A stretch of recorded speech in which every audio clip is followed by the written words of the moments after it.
L'homme n'est peut-être pas le plus grand, ni le plus fort sur Terre, mais c'est le seul à avoir développé l'intelligence.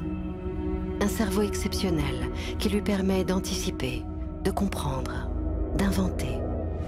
Un cerveau qui lui confère une supériorité indiscutable. Mais qu'est-ce qui définit vraiment l'intelligence? Est-ce la capacité à résoudre des problèmes complexes? À ce jeu-là, les corbeaux se débrouillent plutôt bien.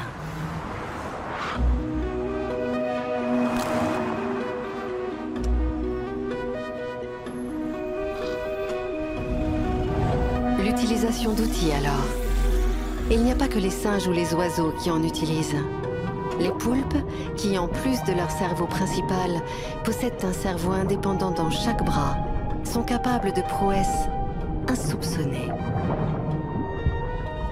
Le langage, voilà une spécificité bien humaine. En fait, non.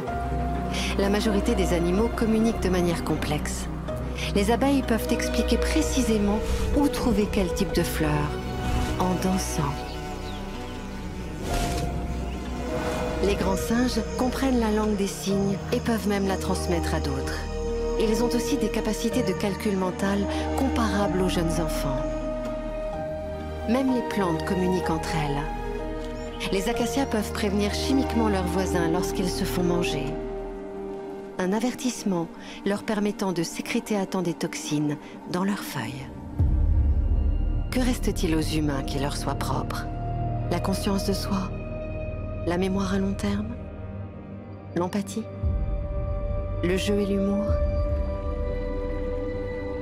Ces critères d'intelligence ont tous été observés à maintes reprises chez de nombreuses espèces, des plus évidentes aux plus inattendues. Même la créativité de l'être humain doit être relativisée. Des centaines de milliers d'années avant même l'apparition des humains, les fourmis avaient déjà inventé l'agriculture, l'élevage, les classes sociales, le travail à la chaîne et les réseaux de communication.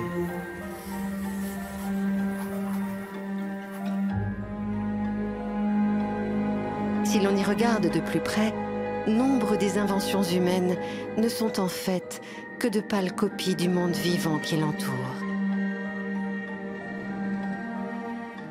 Finalement, alors qu'il ne parvient même pas à définir l'intelligence des espèces qui l'entourent, la supériorité du cerveau humain ne serait-elle pas insignifiante ?